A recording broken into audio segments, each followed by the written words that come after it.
Good morning बच्चों। Today we are going to start chapter number 3 civics. The topic is what is government. So first of all we will discuss the definition part of government, that is it is an organization or administration in which a group of people work together as a unit to run the nation as indicated by the defined law. यानी कि एक तरह का व्यवस्था है या administration है जिसमें एक ग्रुप ऑफ पीपल मिलके काम करते हैं ताकि वो किसी भी स्टेट, कम्युनिटी, नेशन को कंट्रोल कर सकें एज वेल एज रन कर सकें लॉस के अकॉर्डिंग। तो क्या सभी देशों को या even all the countries of the world have a requirement of a nation, requirement of a government? Then our answer is yes.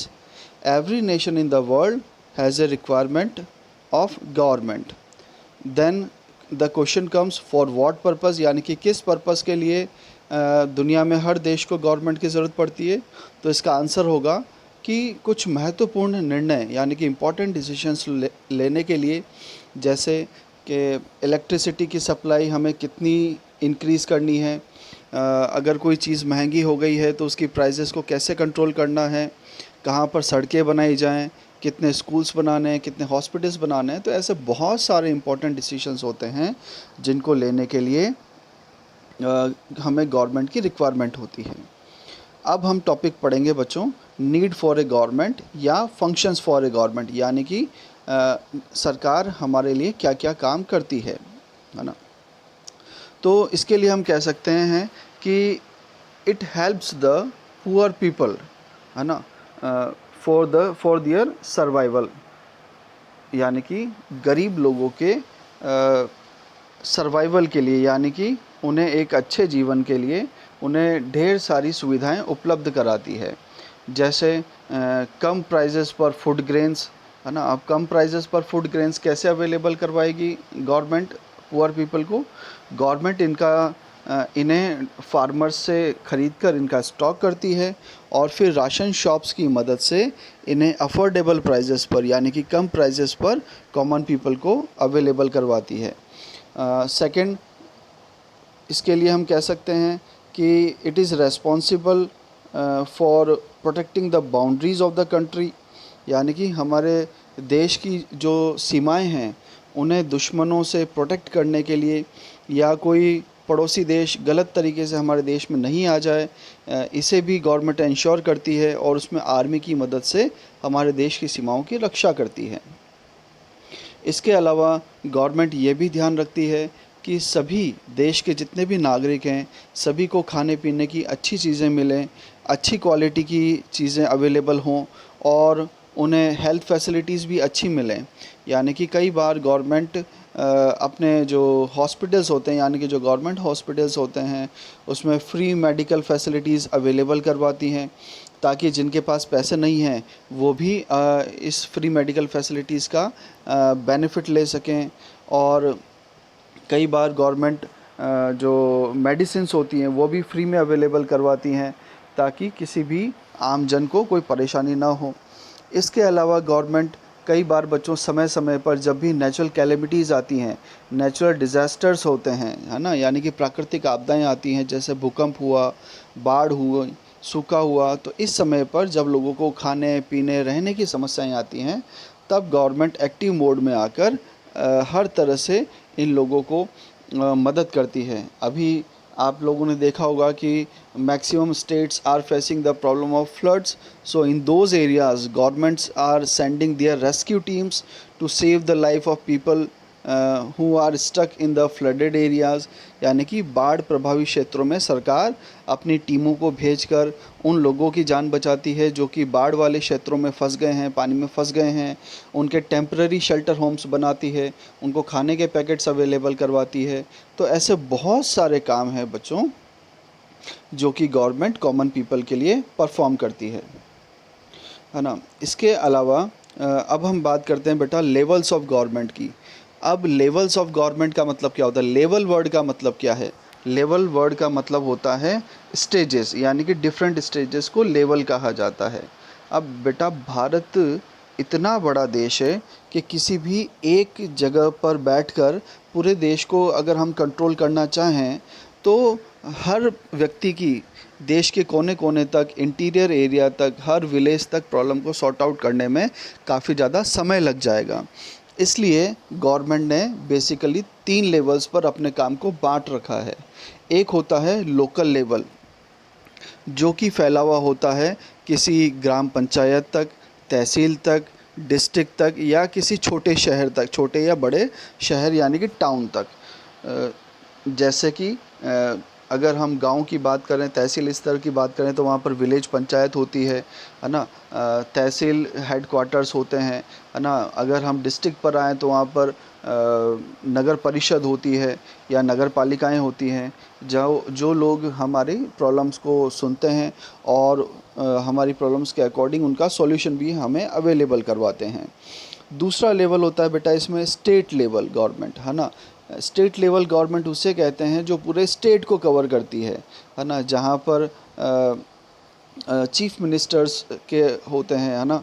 Central state level government के हेड को हम चीफ मिनिस्टर कहते हैं। थर्ड होता है बेटा नेशनल लेवल, है ना। नेशनल लेवल यानी कि सेंट्रल लेवल हो गया, यानी कि सेंट्रल लेवल यानी कि जो पूरे देश को संभाले उसे सेंट्रल लेवल गवर्नमेंट कहा जाता है। तो इस तरह से हमने 3 लेवल्स देखे हैं यहाँ पर। पहला लोकल लेवल, दूसरा स्टेट लेवल और तीसरा नेशनल लेवल। अब हम बात करते हैं बेटा एक नए टॉपिक के बारे में, जिस टॉपिक का नाम है लॉज ऑफ द गवर्नमेंट। यानी कि the government make laws and everyone who lives in the country has to follow these. यानी कि इतने बड़े देश में सभी को इतने सारे कामों को परफॉर्म करने के लिए या देश में अनुशासन या डिसिप्लिन को मेंटेन करने के लिए गवर्नमेंट नियम बनाती है और नियम को ही लॉज कहा जाता है। और इसके साथ साथ गवर्नमेंट बच्चों ये भी इंश्योर करती है कि देश में रहने वाले सभी नागरिक उन नियमों की पालना करें। और यही सबसे अच्छा तरीका होता है कि जब देश में रहने वाले सभी नागरिक यानी कि सिटीज़न उन लॉज को फॉलो करते हैं, तभी किसी भी गवर्नमेंट के लिए इजी होता है काम कर पाना। जैसे गवर्नमेंट के लिए के पास अगर पावर तो है कि किसी भी डिसीजन को वो ले सकती है, साथ साथ उसके पास ये भी पावर होती है कि वो लॉज को बना के यानी कि नियम को बना के उन डिसीशंस को कैसे लागू किया जाए, उन निर्णयों को कैसे अप्लाई किया जाए, तब वो लॉज की मदद से उन जो डिसीशंस लिए गए हैं, जो इम्पोर्टेंट डिसीशंस लिए गए हैं, उन्हें अप्लाई करने की कोशिश करती है। इसके अलावा in addition to any action that government can take, there are also steps that people can take if they feel that a particular law is not being followed। यानी कि अगर मान लो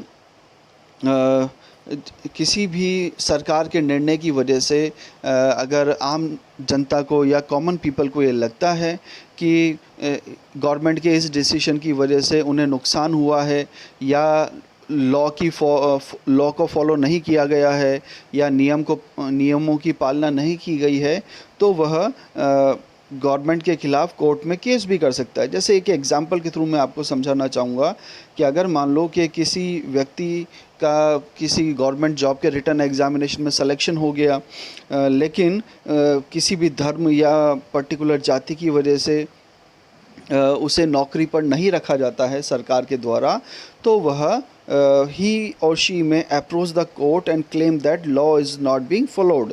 यानी कि वो व्यक्ति कोर्ट में जा सकता है और ये कह सकता है कि इस सिचुएशन में गवर्नमेंट ने लॉ को फॉलो नहीं किया है। तो हमारे कॉन्स्टिट्यूशन में ऐसी बहुत सारी बातें लिखी हुई है जहाँ पर लॉ के लिए सभी लोगों को इक्वल माना गया है, यानी कि नियम सभी के लिए बराबर हैं, चाहे वो अमीर हो या गरीब हो या रिच हो या पुअर हो या किसी भी रिलीजन का हो, किसी भी स्टेट का हो, किसी भी कास्ट का हो, है ना। कोई भी डिस्क्रिमिनेशन किसी भी तरह का लॉ के लिए नहीं होता है। Under the eyes of law all the citizens are equal. इसके अलावा इन लॉ को फॉलो करने के लिए गवर्नमेंट कई बार स्ट्रिक्ट एक्शंस भी लेती है ना। जैसे फॉर एग्ज़ाम्पल गवर्नमेंट ने एक लॉ बनाया है कि अगर हमें 2 व्हीलर या 4 व्हीलर को गाड़ी को ड्राइव करना है या बाइक को चलाना है तो हमें लाइसेंस लेना होगा। और अगर कोई व्यक्ति ऐसा नहीं करता है उसे फ़ाइन भी देना पड़ता है ना। और sometimes depending on the offence, यानी कि उसने जो क्राइम किया है, ऑफेंस का मतलब होता है क्राइम, तो जो अपराध किया है उसने, उसके लेवल के अकॉर्डिंग उसे सज़ा भी दी जाती है, ताकि भविष्य में लोग किसी भी लॉ यानी कि नियम को तोड़ने के पहले सावधान रहें। ठीक है बच्चों, तो ये टॉपिक था आपका लॉज ऑफ द गवर्नमेंट। अब नेक्स्ट टॉपिक के ऊपर चलते हैं, जिसका नाम है टाइप्स ऑफ गवर्नमेंट। बच्चों, वैसे तो दुनिया में बहुत तरह की गवर्नमेंट होती है, लेकिन for simplicity and keeping in mind your syllabus, we are discussing here only two types of government. First one is democracy and second one is monarchy. अब सबसे पहले बात करते हैं डेमोक्रेसी की। तो बेटा, democracy is that type of government in which people has a power to elect the representatives who form the government. यानी कि डेमोक्रेसी एक प्रकार की सरकार है जिसमें आम जनता के पास ये अधिकार होता है कि वह रिप्रेजेंटेटिव्स को इलेक्ट करके आगे भेजे, ताकि वह लोग सरकार बनाने में मदद कर सकें और सरकार का हिस्सा बन सकें। इस तरह से हम लोग यानी कि कॉमन पीपल वोट देकर गवर्नमेंट में इनडायरेक्ट पार्टिसिपेट करते हैं, और जो हमारे चुने गए लीडर्स हैं यानी कि इलेक्टेड रिप्रेजेंटेटिव्स हैं, वो गवर्नमेंट को फॉर्म करते हैं और इम्पॉर्टेंट डिसीशंस लेकर डेमोक्रेटिक गवर्नमेंट में डायरेक्टली पार्टिसिपेट करते हैं। एक और इम्पॉर्टेंट बात यह है बच्चों कि in a democracy, the government has to explain its actions and defends its decision to the people। यानी कि डेमोक्रेसी में सरकार जब भी कोई निर्णय लेती है तो उसे निर्णय के परिणामों के बारे में, या उसने वो डिसीजन क्यों लिया है, वो एक्शन क्यों लिया है, उसे आम जनता को एक्सप्लेन करना होता है, यानी कि जवाब देना पड़ता है उसे। और साथ साथ आम जनता को भी ये अधिकार होता है कि अगर उन्हें कुछ गलत होता हुआ दिखाई देता है तो वह सरकार के ख़िलाफ़ आवाज़ उठा सकते हैं, प्रोटेस्ट कर सकते हैं, अखबार में लिख सकते हैं, इंटरनेट आर्टिकल लिख सकते हैं। यानी कि ऐसे बहुत सारे माध्यम हैं जिनके द्वारा हम सरकार के किए गए गलत कार्यों की आलोचना कर सकते हैं, यानी कि क्रिटिसिज्म कर सकते हैं, है ना। यहाँ पर क्रिटिसिज्म ओपन होता है। अब सेकंड फॉर्म ऑफ गवर्नमेंट आता है बच्चों मोनार्की। तो मोनार्की में डेमोक्रेसी की जगह की जैसे लीडर्स का इलेक्शन नहीं होता है। हियर द किंग और the queen has the power to make decisions and run the government. यानी कि यहाँ पर किसी राजा या रानी का राज होता है और उन्हीं के पास सारे डिसीशंस लेने का अधिकार रहता है और वही सरकार चलाते हैं। द मोनार्क, मोनार्क मतलब जो राजा या रानी है उसे मोनार्क कहा जाता है, और उनके द्वारा चलाई गई सरकार को बेटा मोनार्की कहते हैं।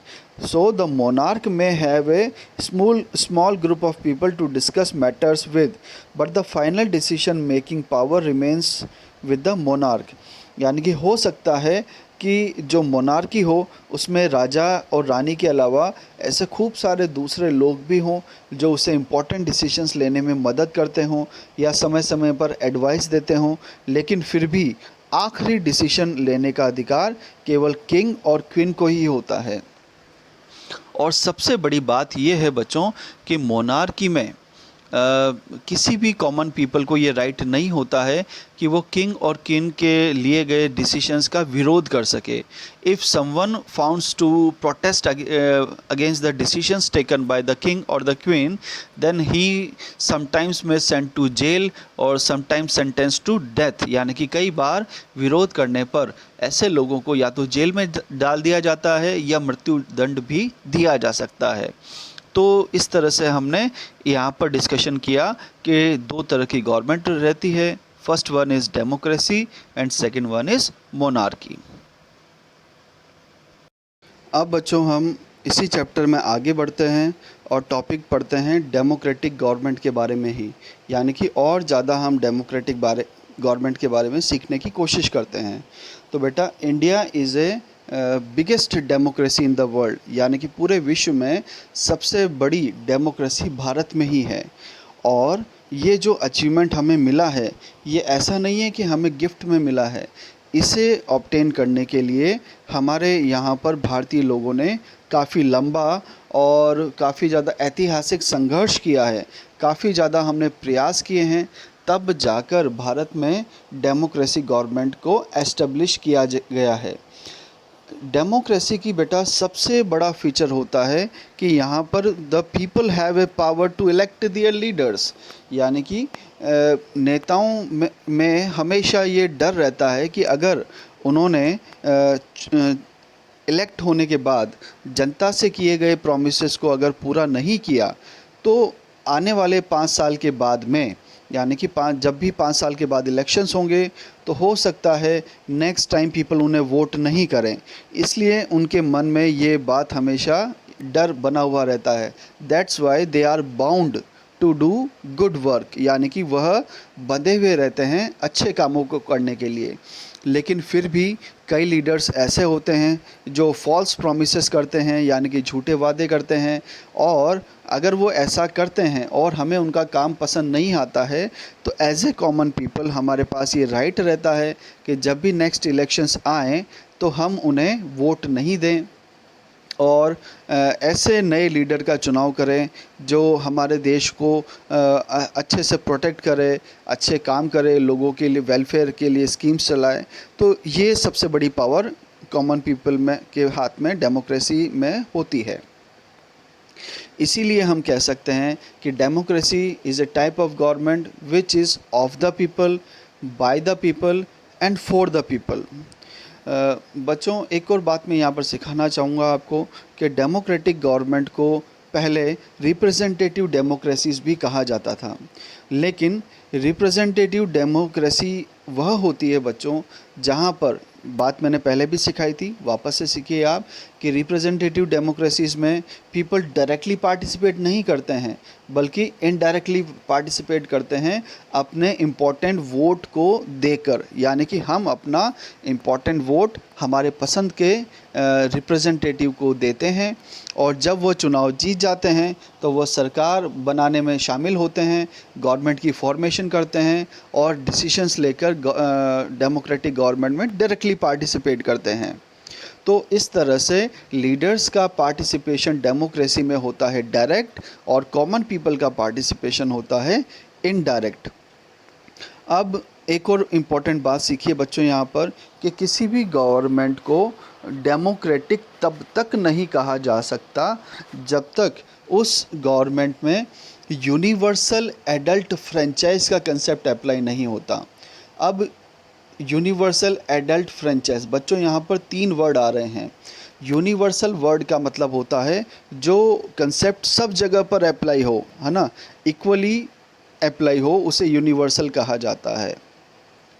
एडल्ट वर्ड का मतलब होता है दोज हु आर 18 और अबव 18 ईयर्स ऑफ एज,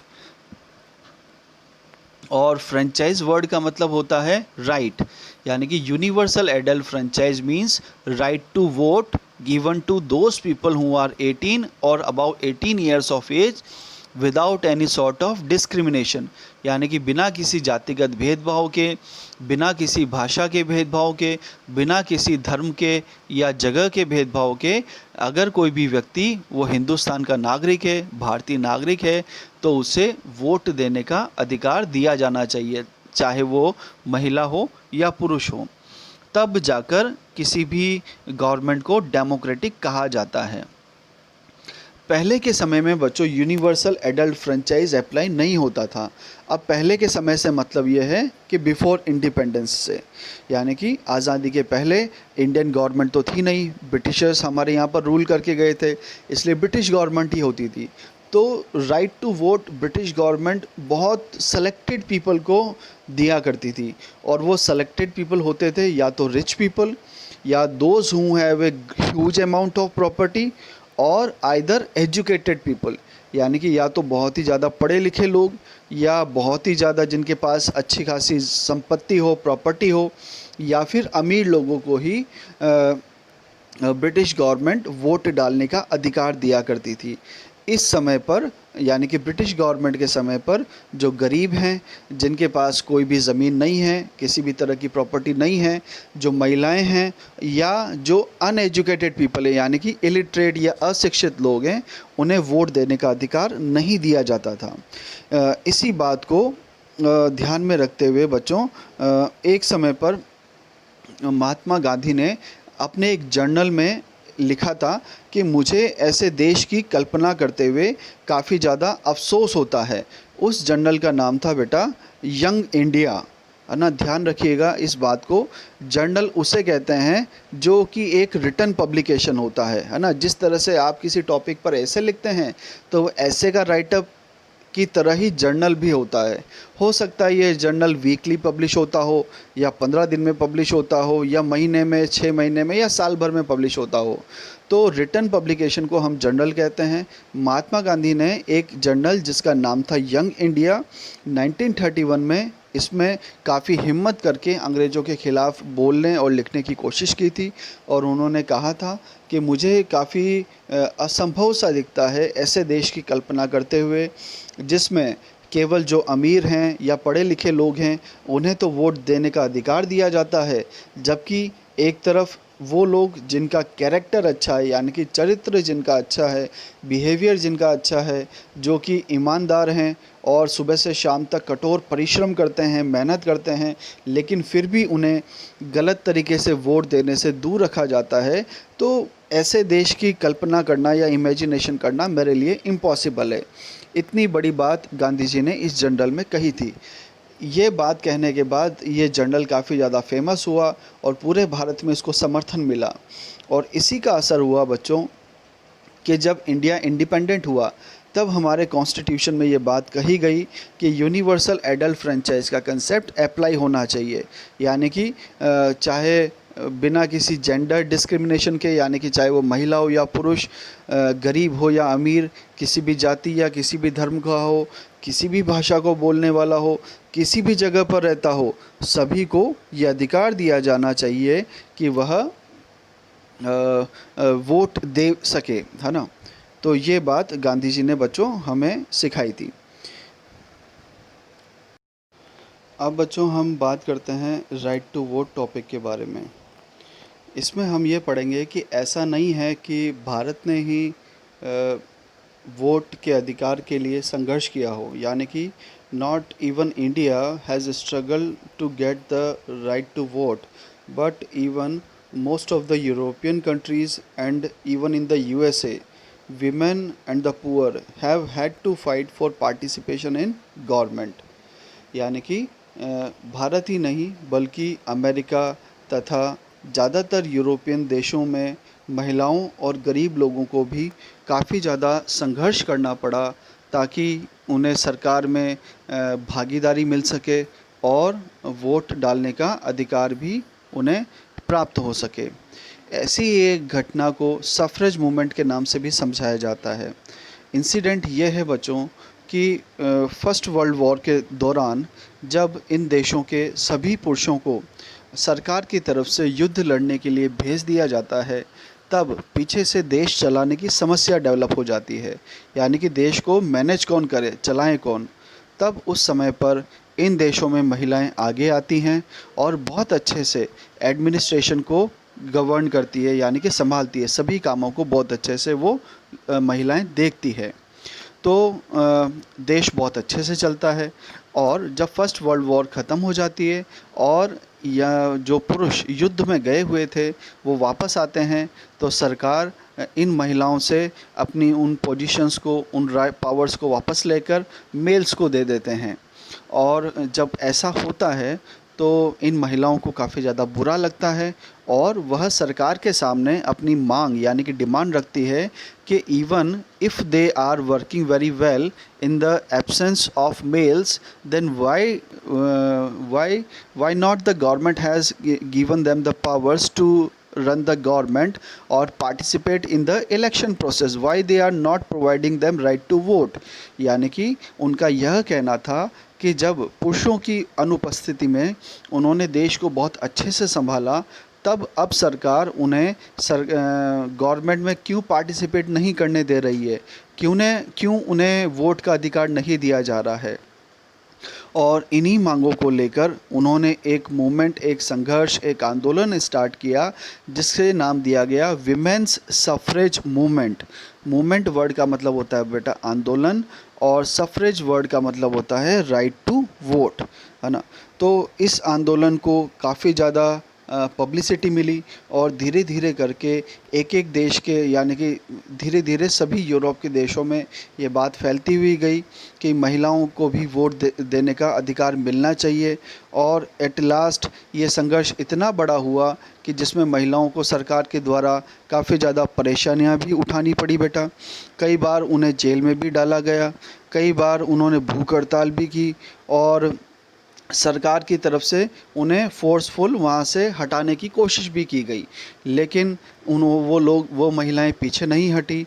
और at last American women got the right to vote in 1920, यानी कि आखिरकार 1920 में अमेरिका में रहने वाली सभी महिलाओं और गरीबों को वोट का अधिकार दिया गया सरकार की तरफ से। और यूके यानी कि यूनाइटेड किंगडम में महिलाओं को यह अधिकार कुछ समय के बाद मिला, यानी कि 1928 में। तो इस तरह से बेटा हमने देखा कि वोट लेने के लिए, यानी कि ये जो राइट टू वोट है, ये जो राइट है ये मुफ्त में नहीं मिला है, गिफ्ट में नहीं मिला है। इसके लिए ज़्यादातर देशों ने, जैसे अमेरिका, भारत जैसे देशों ने काफ़ी ज़्यादा संघर्ष किया है, और संघर्ष करने के बाद ही हमें ये वोट मिला है। इसलिए कंक्लूजन के तौर पर हम यही कह सकते हैं कि जब भी हमारे देश में इलेक्शन हो, और अगर हम एडल्ट्स हैं, तो इस डे को, यानी कि इलेक्शन डे को, हमें हॉलीडे ना समझकर अपनी ज़िम्मेदारी समझनी चाहिए, और हमें अपने वोट का ज़रूर से ज़रूर इस्तेमाल करना चाहिए, ताकि हम देश के ग्रोथ में, उसके सही डिसीजन लेने में, सही लीडर्स को इलेक्ट करने में पार्टिसिपेट कर सकें, इनडायरेक्टली पार्टिसिपेट कर सकें। हमें यह नहीं देखना चाहिए कि जो लीडर है वो हमारे धर्म को बिलोंग करता है, या हमारे समाज को बिलोंग करता है, या हमारी कास्ट को बिलोंग करता है, हमारे स्टेट को बिलोंग करता है। ऐसा लीडर जो देश के लिए अच्छा हो, जो देश के लिए अच्छा कार्य करे, आम जनता के लिए कार्य करे, हमें उसी लीडर के लिए अपना वोट देना चाहिए। तो ये था बच्चों आपका चैप्टर नंबर 3। आई होप ये आपको सभी को समझ में आया होगा। फिर थैंक यू सो मच।